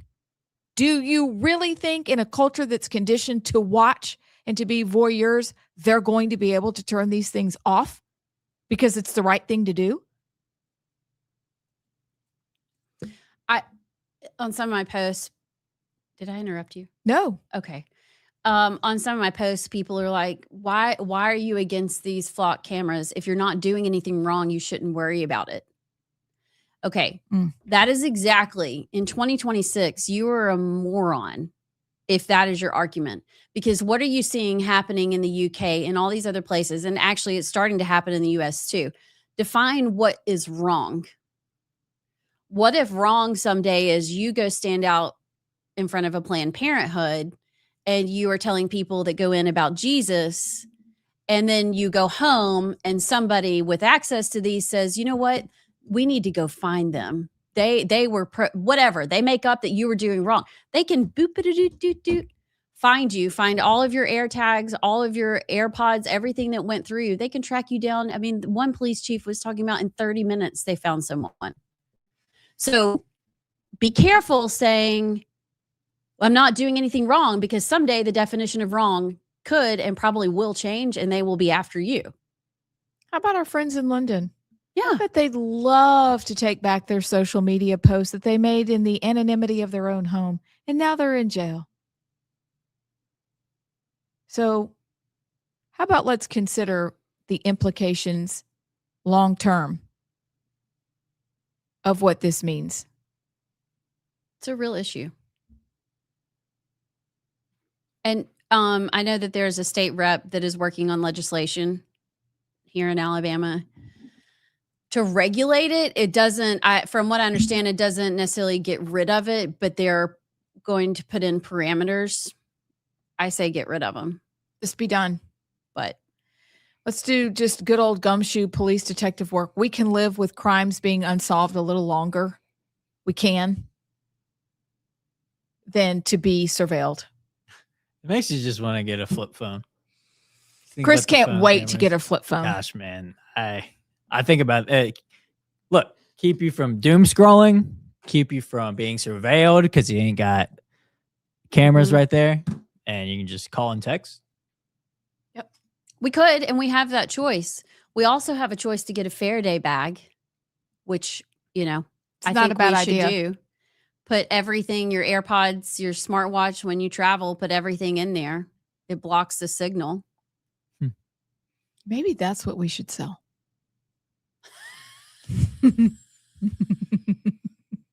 We'd make billions. I like it. Let's try. I like it. Oh, Ashley H. Yeah, we got 2 comments. First, Brad from Crampston said, if one were to dress in bubble wrap, would that help to hide or exaggerate one's bluebell bump? Asking for a friend. It depends on how you wrapped it. Could really accentuate it. And then Ashley says, we need this talking piece clip. Thank you in advance, JP. I was thinking the same thing. Yep. It will be clipped. And this won't be the last discussion because no. I think actually Ashley taught me a lot. She gave me a quick education at the Algot reception. She's been doing her homework on this one. So, but I think I almost want to get a group, almost like we did with local for COVID. we need to actually be thinking about this. We need to figure out how to connect all of us across the state. We need to probably put together an email that we send to all of the police chiefs, all the sheriff's offices, and get their responses, have them on file. We've got to start engaging legislators. We've got to start, JP, I'm going to send you this story, this video. We need to play it. But we need to start gathering stories. I know Blount County, actually, they FOIA'd it and they put together a database and you can see if your plate has been. Oh my gosh. Yes. So you can type in your license plate and see if you've been flocked. Do we need to talk to Pam? Who's Pam? Casey. Oh, she is in Blount County. Mm-hmm. Let's talk to Pam. That sounded really country. Yeah, it did sound really I'm going to call country. Pamela. Let's call Pamela. By the way, Let's get a text going and see if she can't come on and talk to us about this. I've got the perfect name for your group. What is it called? What the Flock? I love that name. It's a great name. Every time I hear that, I think of Waka Flocka Flame too. Yeah. We could we use that music? Maybe something funny from Waka Waka Flocka? Flocka. Waka Flocka. It'd be Blast from the past. beep, beep, beep, beep. Yeah. Well, you just find the radio edited version. Oh, well, that's true. And that can be our It wouldn't be a music lot of bed words for the group. It would just be a lot of music and the occasional word or two. Boop. And what's up? That's the song. By the way, before we go to break, do Muslim Minute and allegedly, can we play this Nick Shirley clip? I want to get y'all's reaction Yes. to this. So for those who don't know, Nick Shirley went over to Spain into the city that the Moroccan invasion took place, and he has been covering it. He also almost got stabbed and got chased by said Moroccans. But there's this one part of the clip where he is talking to some of the Moroccans about, what are you doing? What's your plan? Why'd you come here? And pretty much tells Nick Shirley that they're going to invade Europe. So here's that quick snippet. Marruecos. ¿Y por qué? Porque no tengo vivis, no tengo trabajo, no tengo dinero. The situation here is getting a little dicey right now. Everyone just comes out yelling. Nobody really knows what language. I'm speaking English, Spanish. They're speaking broken Spanish and Moroccan. Amigo, gracias, muchas gracias. Ahora a Londres, ¿dónde vas? Amigo, Marruecos. Europa. Para Europa. Europa, todo ¿Qué Europa. parte? Nosotros todo Europa. Hasta, te digo yo, hasta Rumanía. Rusia necesita mano obra barata, Marruecos manda. Derechos humanos, no hay Marruecos, no hay derechos humanos, ¿no? Pues vamos a buscarlo, hasta en China, derechos humanos.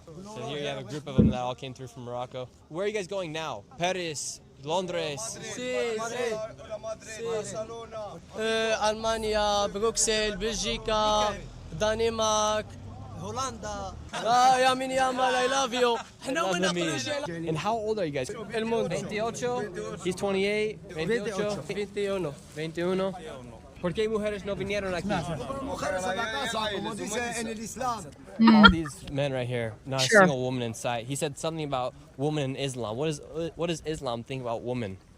He was saying that Islam says that women must be kept at home. So they leave all their wives back in their country where there's no money, no jobs, no food, but then they come here all by themselves? Correct. You as a woman, how did you feel seeing 40,000, 60,000 migrants come across the border here? Me sentí amenazada. No podía salir con el bebé. No podíamos salir porque yo vivo en un ático, pero tengo vecinos que vivían en el primero y tenían miedo de que saltaran a las casas. Es peligroso. Porque cuando vienen en avalancha es peligroso. How do you feel knowing that the woman here... So there's a lot of layers to that. The Islam aspect and then the invading Europe aspect. We'll go all the way to China if we have to. Listen. And then, of course, they tried to stab him, which is great. Is it true that they came over on boats, right? They swam. And so it's true that if you come through the water to that part of Spain, even though there's an argument over whose Spain it is it Morocco or is it Spain's? It's Spain's. It has been for hundreds of years. If you enter by water, you cannot be immediately deported. And so that's why they came by water. And then the people pushed back and turned around and I know that they're in getting them back out again. But then I also wonder about the women who are still at home because Islam says you have to stay at home. How are they getting fed? How are they getting clothed? If the men are gone, like what? They don't care. Women are half as valuable as men. Exactly. Are they dogs? They're nothing. Is that what we invited to the United States as well? Yeah, my favorite part was there are no human rights in Morocco. Wonder why. Then maybe you shouldn't be Moroccan or Islamic or a Muslim. You're fleeing that, and and then they're going to go into all these countries and join forces with all the other Muslims to take over the country so they can have no human rights. Yep. 0 cents. And them leaving their wives at home completely debunks what the people on the left have been saying about, it's just them wanting to have a new life, a better life with their family. It's just military aged men breaking through the gates. And I don't know if y'all saw the video of them marching through the streets, singing Islamic chants. That's not looking for a better life. That's looking to conquer. And you can use the human rights aspect of it, but that also debunks it, because if you're just looking for human rights, you landed in Spain. Why do you need to go all the way to China? Why do you need to go to Russia, Germany, Brussels, Holland, Poland, Paris, London? Why do you need to go to those places? If you, okay, I'm in Spain, I'm good. Well, what's the need to keep going then? It's to conquer and to dominate it. Just like what they say in America is that America will become an Islamic country. So there's so many layers to that to pull of. It's just, and then obviously the part with the Spanish lady saying she can't even walk outside with her baby because she's so scared and threatened. I need to know, how are they going to get from, are they going to swim again to mainland Spain? They're deporting them. So they get a free ride to mainland Europe. And because of whatever the pact they have, what's it called? That starts with an S in Europe, where it's basically there are no borders in Europe. So you can go anywhere. Although Italy has said, we will not let you in. Yes. Everybody else is just a free for all, and we'll give you a free ride there. It's all A-okay. Trust us. That's great. Well, how much time do we have? About 15 seconds for the break. Okay. So when we come back, can we talk about the balls? Yeah, I was getting to the balls myself. All right. So when we come back, we'll talk about the balls. We'll finish the montage. And then that, I guess that can count as our Muslim minute. Yeah. And you wanted to do the talk a little. Oh, look at the baby. That baby is so cute. You want to do more of the Muslim dilemma? Yes. Hopefully we will have enough time to do all the things. Did you say hola? I said it's a whole lot. Oh, a whole lot. I was like, hi. Hola. I got to think about what to do for allegedly. You have your allegedly? I got my allegedly. Okay. We'll be back. Oh, hit the button. Not a fan. But you're right. It's just enabling. Any good counselor knows what he just said was a bunch of gobbledygook. He's an enabler. Our government is enabling wrong. You can't get out of this problem by acting that way, by saying what he said, by blessing what is wrong. I was like, you big, fat enabler. Well, this is the other part. Here's a quote. He said, if we're looking to grow our economy, we need more permanent solutions on work visas for foreigners, because this narrative that it steals American jobs is true in some industries. It's not true for all industries. It is America. We want to take care of Americans first. It's our economy. It's our homeland. But there's a way to utilize labor where we're not having the participation rate we need to, and we can plug those holes.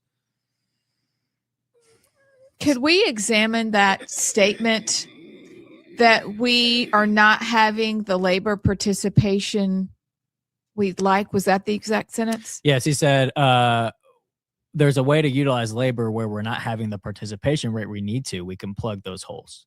Uh-huh. And why are we having a labor participation issue? Because those holes are not open. That's cute. I've said this so many times. I don't buy the Americans won't do certain jobs. I don't buy that. Now, maybe very fringe specific, ultra specific, jobs, maybe, but for the most part, no. And I always bring up this example. I can't remember which plant it was. You always have to remind me. What was the plant in Alabama where there was a raid of illegal labor, illegal aliens in Alabama? That Was one. it the car plant? It was Yeah. in Montgomery, just outside of Montgomery. The next day they had to have a job fair, and it was Americans with a block or a line around the block to go and work. Like, the Americans will do the job that illegals are doing now. It is gaslighting of, we need our cheap foreign labor, and it's the big agriculture, it's the hotel, the big hotels, it's big tech, Silicon Valley with the H-1Bs and such, which unfortunately those have kind of merged into the Trump administration with the Peter Thiels and the others. They don't want to lose their cheap foreign labor. And with the messaging on deportations, well, first of all, let me just say the border is secure, which is a big win. However, that's not enough because of the 10 million illegal aliens that came in under Biden and taking American jobs. It's not enough just to seal the border. That's a great start, but the messaging quickly shifted from all illegals to criminal illegals to, okay, well, illegals, just do it the right way and you can stay. It's amazing to me how that shift has happened, but I think it's mostly economy related. Do they honestly think the people that they're enabling to stay and say, like Allison, just pretend like you're already working on your paperwork and like your sponsor? Do you think that when he says things like there are real close to 900,000 individuals that have naturalized in the last 12 months, there's a legal system to go through, ... And we really hope you'll vote for us in the midterms. Is that what also should be the tail that wags this dog? Yep. That's good. Yep. So it's the labor industry, the housing, the food industry, and that. But I don't think that's going to work, because then what if you're truly representing the Republican people, which in this case you're really not. But if you want to keep pretending like you are, you have to keep talking about that we're going to crack down on fraud in Minnesota, and we're going to crack down on fraud, and we're going to crack down on the system that then supports these people in so many ways with their jobs, their housing, their whatever, not paying taxes it is. And so I think you lose them. You might get them in the country and they might think, well, that was pretty cool. Thanks for the tip, Mark Wayne Mullen. But then if you stay on messaging, they're not going to like what you have to say. Yes. Yeah. I understand the legal immigration route. Not now. Our country has been invaded. Like, we have invaders within the gates currently. We can't even, sure, there's a world where we can reform our immigration system and we can have it the right way, very, very restricted and, done right. We can't even cross that bridge until we get the 10 million invaders out. That's not, like, our country has been changed dramatically. So I don't think Mark Wayne Mullen or other members of the administration quite realize. They may say they do, but they don't quite realize the gravity of what has happened with the amount of people that came in. Like, Mission 1 Mayday, get everybody out, and then we can have a conversation about reforming our immigration system for the economy, for whatever. But we can't even have that conversation while they're still here. But let's just turn a new page. Y'all are good. We're starting. No, look back to what Reagan did with his mass amnesty. Biggest mistake he ever made. And that is the Republican Party's beacon of, everything, which I have some issues with Ronald Reagan, but that was his biggest mistake, was that. So no, that's not the answer. But again, I don't know what it is, whether it's people being bought off or what, but until we get the 10 million illegals out, we're not even having a legal immigration conversation. We can't. And I know that this dovetails, and we'll get to this rolling through the montage about what happened in Spain. But I do find it ironic that they saw that there was immediate trouble, and he's a socialist and he's anti-American, but immediately the people are like, we don't want this, and they're doing something about it. Wait. Who are you talking in about? Spain? over the weekend with the Moroccans. I was listening to a news report this morning on the way in. It's very interesting what's happened, and it happened quickly versus here. And we have somebody who should be a Republican who is gaslighting us into pretending that we don't see that this is about the midterms, pretending that we don't know that the other part with immigration is not being able to find housing, not just about jobs, but we can't find housing. I'm a better button pusher than apps. I think she is. I didn't make it go to Wikipedia. Like I did. Ha. I did. All right, friends, 2 things quickly before we get to allegedly. 2 follow-up stories, because we do that here. We follow up. Okay. We're quickly going to play a longer segment on the Islamic dilemma. This is a conversation that is the first of many that we will have, because once we understand this argument, it will be easier for us to have discussions with our Muslim friends and acquaintances. Okay? Because we can't just start by saying, in the beginning, God. They don't believe that. So we have to start by asking questions. And this is a question because it questions work. That's what I'll say. Okay. Can this count as our Muslim minute? This counts as our Muslim minute. We're Okay. not going to spend a whole lot of time on it today. I want to put it out there. I want you to go grab this video. You put it on your phone and replay it. And we're going to walk through it together over the weeks to come. Fair? Okay. Fair. All right. Let go. I'm here with David Wood, and he's an expert on the Islamic dilemma. What is it, and why does it matter? Well, it's you can present it in various ways. You can present it as a variety of dilemmas and so on. But the main idea is something that Christians, sadly, are unaware of, and the vast majority of Muslims are unaware of it as well. But if everyone finds out about it, it's pretty devastating to Islam. But the basic idea is that the Quran affirms the inspiration, the preservation, and the authority of the Jewish and Christian scriptures, the Torah and the Gospel. Your average Muslim thinks that the Quran says that our books were originally inspired, but they were later corrupted. Complete, absolute nonsense. That's a later belief that they adopted because they realized that our scriptures contradict theirs. So they said, oh, they must have been corrupted. But when you look at what the Quran actually says, Christians still have the gospel. Christians are commanded to judge not by the Quran, but by the gospel. That's a command. Surah 5, verse 47. Christians are supposed to judge by the gospel. Surah 5, verse 68 says that Jews and Christians, the people of the book, have no ground to stand upon unless we stand upon the Torah, the gospel, all the revelation that has come to us. So when you actually put everything that the Quran says together about the Torah and the gospel, again, preservation, inspiration, and authority. The problem is the Quran contradicts the Torah and the gospel on basic doctrines. The deity of Christ, Jesus' death by crucifixion, the resurrection, all kinds of things. So here's the dilemma. There are 2 possibilities here. Either Christians have the inspired, preserved, authoritative word of God, or we don't. We've got something that's corrupt or something that was never the word of God, something like that. So either we have the inspired, preserved, authoritative word of God, or we don't. If we have the inspired, preserved, authoritative word of God, Islam is false because, again, Islam contradicts what we have on basic doctrines.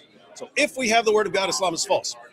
If we don't, this is the only other alternative. If we don't have the inspired, preserved, authoritative word of God, Islam is still false because Islam affirms the inspiration, the preservation, the authority of our scriptures. So if Christians have the word of God, Islam is false. If Christians don't have the word of God, Islam is false. Either way, Islam is false. Therefore, Islam is false. That is deep. Save it. We'll come back to it. But after you listen to it a couple times, you go, oh my goodness. It's false.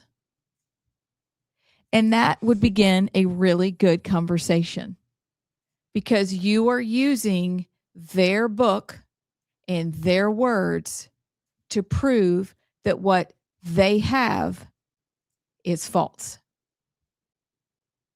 That is a powerful starting point when we're trying to have gospel conversations with our Muslim friends and acquaintances. They don't know what to do with that.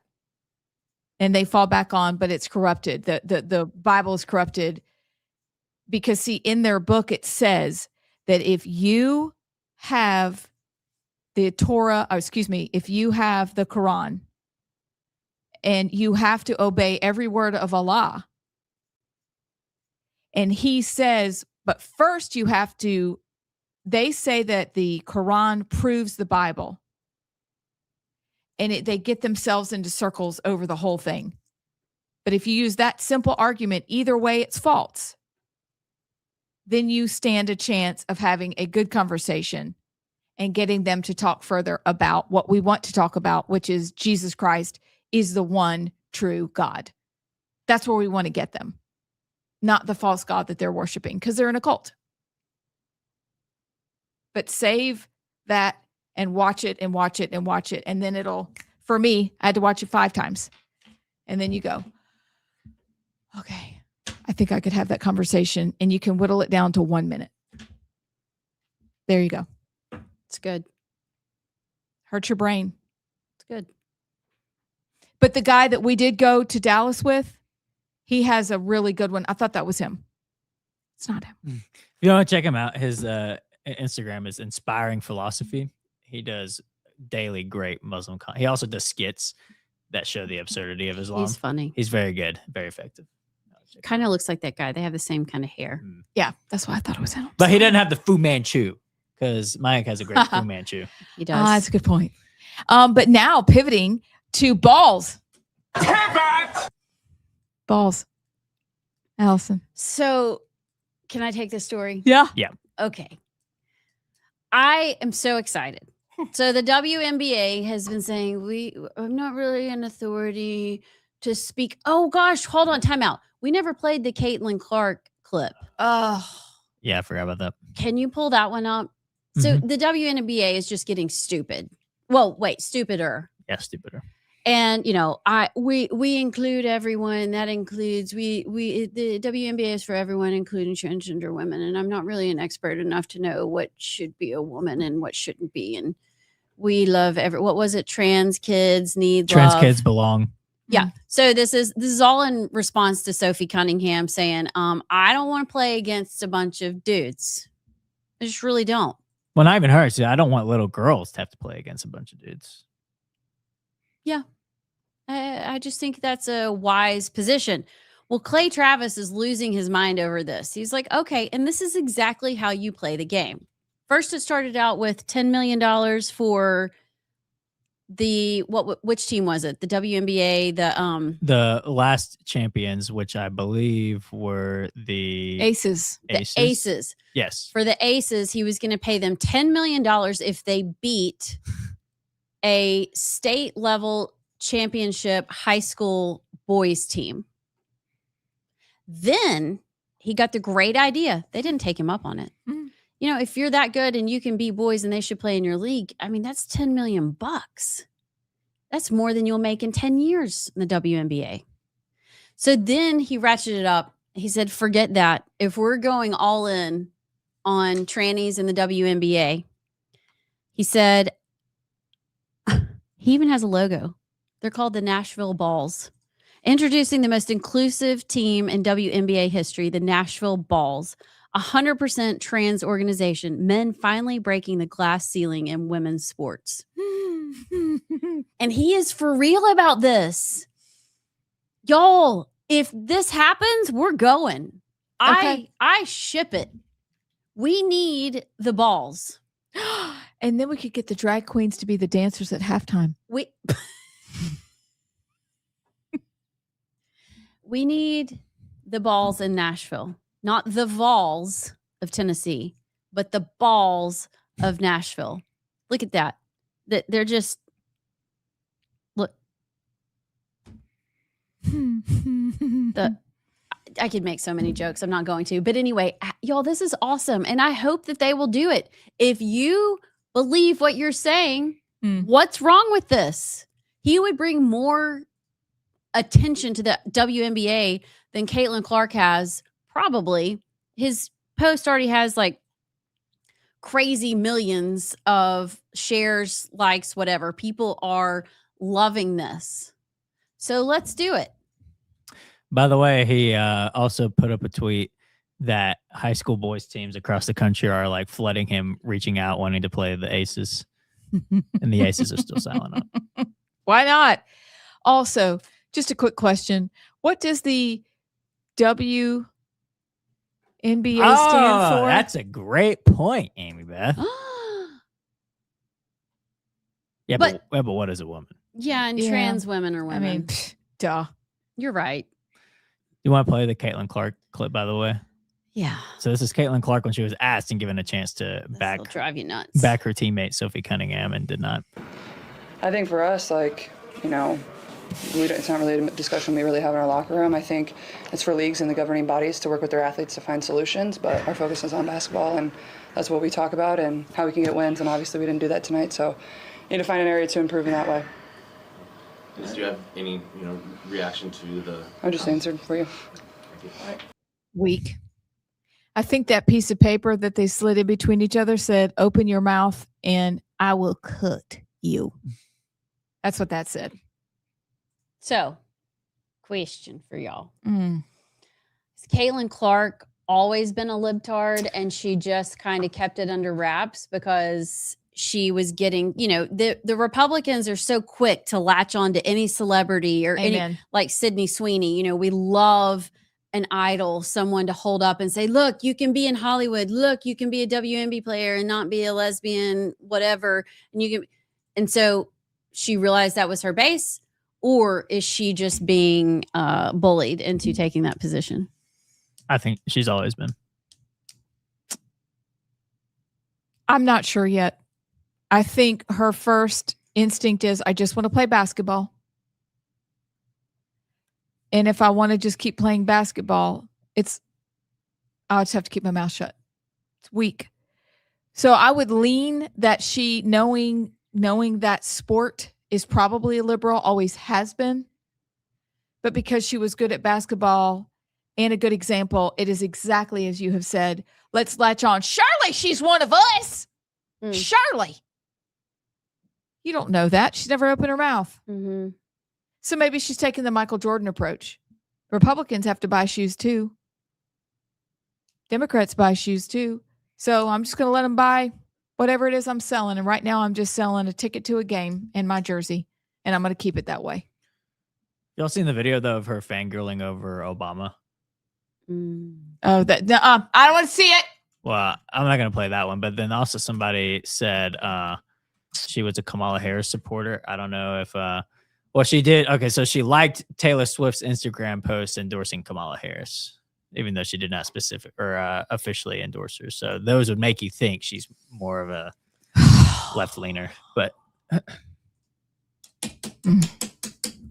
I think she's just wants to play basketball, but not fine. to speak is to speak. But I think that's actually what we want. We want everybody to just play basketball or just play football or just make a good movie or just whatever, play some music on a stage for 3 hours. So I don't have to think about trannies. But I think this isn't should we be in Iran or not anymore. This is pretty basic. As a female in a women's league, do you want to go up against Wesley Britt and Will Shaver or not? Yeah, probably not.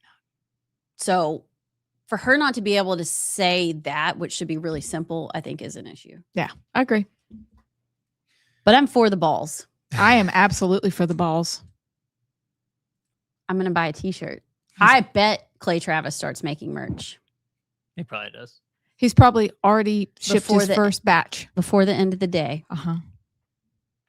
Even if it never comes to Nashville, even if the balls never come to Nashville, we're going to have shirts. And they're drag queen dancers. The bouncing balls. I kind of think it'd be funny to do like the most manly dancers. Oh, I'd be that hysterical. would be the juxtaposition. That's the play. let's see, like get It's just dangerous. We're going to stop right there. A live brainstorming session with Allison. we need to move on. And on that note, But I think you get like I think This is her ab workout of the day. okay, let's go. it's time for Allegedly. Who wants to go first from there? Allegedly. JP. Why don't you go first? You want me to go first? Yes, I do. Well, I'm glad you said that because this one has been stirring me up lately. It's like I've not stopped thinking about this clip ever since I saw it. But have y'all seen the Wisconsin gubernatorial candidate on the left named Francesca Wong? Why, yes, I have. Have you been seeing some of her insane claims that she's been saying? She's one that wants to get rid of Thanksgiving. Oh, I thought that was Hong. And maybe Hong. Wong Hong. I don't remember. They live next to Tang and Tang. Allegedly they do. But anywho, she wants to cancel Thanksgiving. And I'm gonna play this clip actually because she was asked this on CNN. I didn't watch it obviously because my cable's only sit on Fox News. But CNN, she went on and was talking to Caitlin Collins, and this is her word salad about why she wants to get rid of Thanksgiving. You talked about your past positions that he keeps highlighting, and obviously likely would continue to do so before November should you win. One thing that they brought up as well was a post from you in 2021 where you said Americans should cancel Thanksgiving, should have done this in 1621. The post has been deleted. Republicans have been highlighting it. Do you still believe that Thanksgiving should be canceled? I'm a chef, and one of the first meals that I did that was for the community when I was 16 was a Thanksgiving meal. I always think my hospitality background in owning a restaurant for 7-8 years, that bringing folks around the table to share conversation and build community is always a good thing.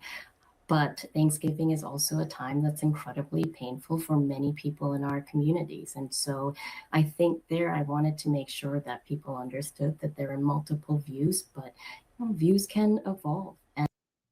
So let me just say this. If Francesca Hong wants to come and try and take my sweet potato casserole from me, she's got another thing coming. We dare defend our rights. I dare defend my sweet potato casserole, Hong. So if allegedly she's trying to get rid of the Thanksgiving, we're going to have a fit. Because I don't care who it's painful for. The food and the sweet potato casserole is what I come there for. But what she wants to take your green bean casserole? Are you okay with that? She can have it. Okay. I actually heard that they had green bean casserole at the first Thanksgiving. So I actually think that dish is racist. So if they want to take that dish, I'm all on board. That is I'm on team woke for that one. Get rid of the green bean casserole. Well, why would you get rid of the green bean casserole? He don't like it. I don't like it. It tastes like yes. But green bean casserole is delicious. Sweet potato casserole is not. Sweet potato casserole, come and take it. Come and take it. Okay, that's all I have to say on that one. But allegedly, Thanksgiving is racist, and the Hong candidate for governor in Wisconsin wants to get rid of it outright. Mm-hmm. That's the modern state of the left. I will say, after I watched Tecumseh get slaughtered last night, well, it happened, Abs, and Davy Crockett was horrified. It's your cousin or your my son.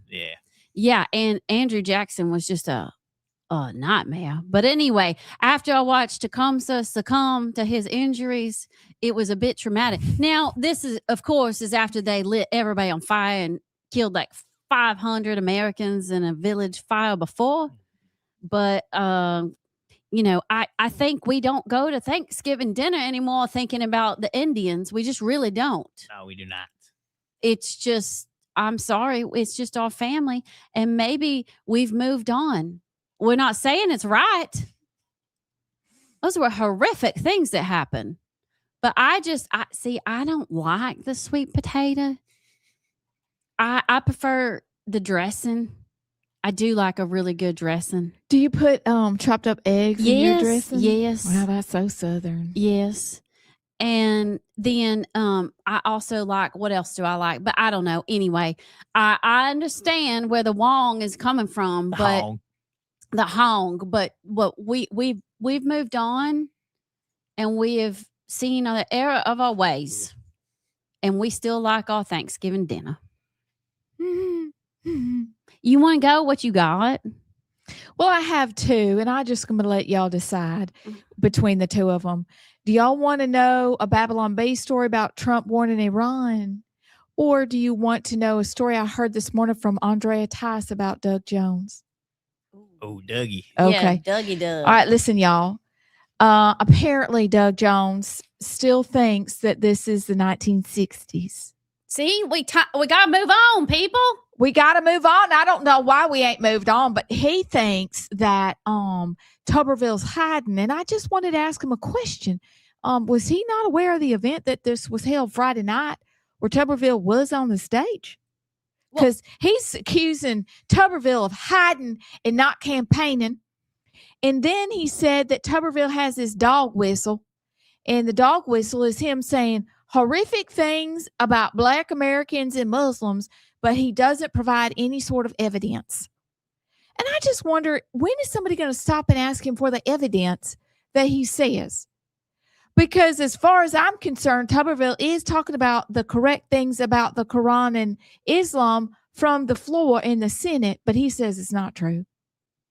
And then he says he's saying horrific things about Black Americans, and I'd like to ask him questions. Like what? Dougie Fresh? What is it that Tubbs is saying that you don't like? Because y'all people always go right back to, well, this is Jim Crow 2.0. The problem is you guys done did that. You did Jim Crow 2.0. You guys fought against the voting rights. You guys fought against civil rights. You guys were the ones that done did it. You guys were the ones who started the KKK. You guys done did it. And then when push comes to shove, y'all got everybody all stirred up and telling them all these things is happening again, and they ain't. But they believe you because they're low information voters and they believe whatever you done said. But Dougie, when you say that Tubbs is saying horrific things about Black Americans, show us the beef. Where is it? Because right now it looks like you've fallen and you can't get up.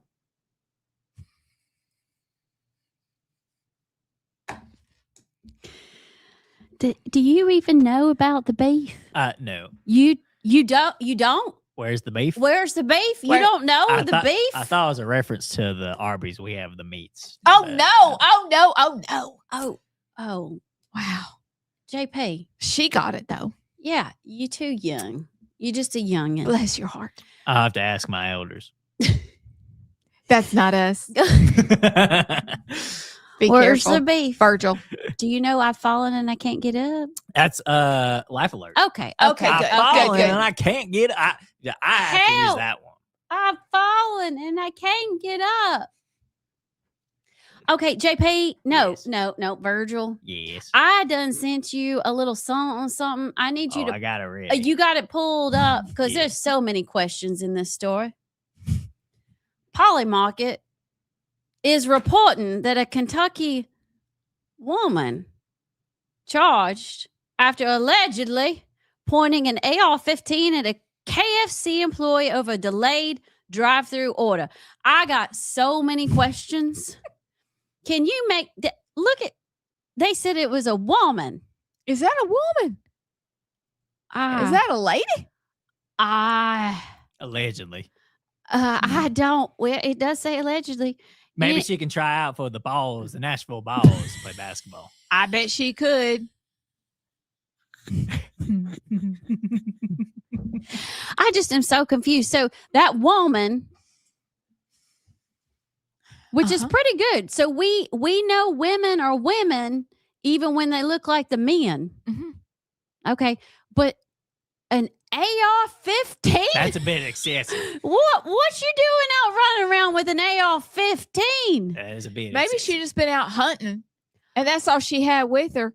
And when they was late without order, she just said, "I've had enough." I don't think she was But what was she ordering that she got so upset about? She said a 10-piece, delayed drive-through order. I just don't know how we get this all. And I thought, I mean, I'm judging her, but I thought we don't like AR-15s. Well, in the hands of the right kind of people, it's okay. Well, I hope she got her order, and I hope she gets a makeover. Maybe some lipstick would help her. Maybe go to Whole Foods or something besides KFC. I wonder if she's going to call Polly Market and say, you misgendered me. Well, somebody actually asked Grok in the comments, is this actually a woman? Grok said, yes. Official police reports, arrest citations, and Fayette County Detention Center booking records all identify Nada Rivera Roman as a woman. She looks like a Roman soldier. Nada Rivera Roman. I don't know. Well, I mean, I bet she's a lovely person. She just had a bad day. Yeah, she had a bad day and pointed an AR-15 at the KFC. Where I bet you it was some like pimple-faced middle school, like high school kid that was like. I mean, we're not talking about a pistol or a shotgun. We are bazooka-ing it through the drive-thru. Grenade launcher. Do you think she just had the munchies and it got out of control? I think allegedly there are a lot of things going on right there. We got to follow up on that story. But y'all don't pull out your AR-15s in the drive-thrus. Do not. If you do, put on your lipstick first. And maybe a little rouge. A little blusher. Anyway. Well, I got a great question to end the show with today. Okay. This is from a special listener proposed this question. If you had to identify yourself as one zoo animal, which one would it be? Oh. I'll tell you what this listener said I was. Did they say what we all were? No, because this was just a question they asked at their house. And oh, okay, gotcha. She said I was an owl. Don't know why, but she said that I was an owl. That's good. Actually ship that. Because they're always looking. Yeah, you're very observant. You're kind of quiet until you start screeching. What are you? I have no idea. What are you? Can we circle back tomorrow on the animal question? I mean, the first thing that came to my mind was a panda. Oh, Allison is a panda. Yeah. I have no idea what I am. Yeah, you're a lion. Yeah. I just was thinking you're a lion. You're a female lion. So you're going to eat me. No, y'all are my friends. We're your entertainment. Yeah. Well, no, JP's going to watch over you as you eat me. Yeah. Not doing that. Allison's just going to be floating around eating, and I'm just watching this. Like in my shark movie last night. Ooh. No, you're not getting hurt. We're friends in the animal kingdom. No, you know what? I'm going to win you over. Okay. We're going to be besties. Okay. That's a good question, actually. I'd I be curious love to see that. what our listeners say. Maybe we'll ask that tomorrow. Yeah, you would totally be a lion. Yeah. Because when nobody's watching, they're really, really sweet. You are, but you're very, very strong. Yes. Very strong. Oh, dear. Oh, see, you're on time. That's Gotta a go, reminder. y'all. Okay, we'll be back tomorrow. Wednesday? Is tomorrow Wednesday? Wednesday. We'll be back tomorrow. Okay, Siri will be here too. And she speaks in a British accent. She does. Y'all have a great night. I got one more button for y'all to push after too. Oh, see the end, gosh. the Let end me stream, find. end stream in the top right. Okay, hold on. I got it. After we say toodles, just click the end stream. Oh, wait, not going live? Oh, I don't go back to commercial break? No, top right. Okay, y'all, I'm ready to do this. We'll see you tomorrow.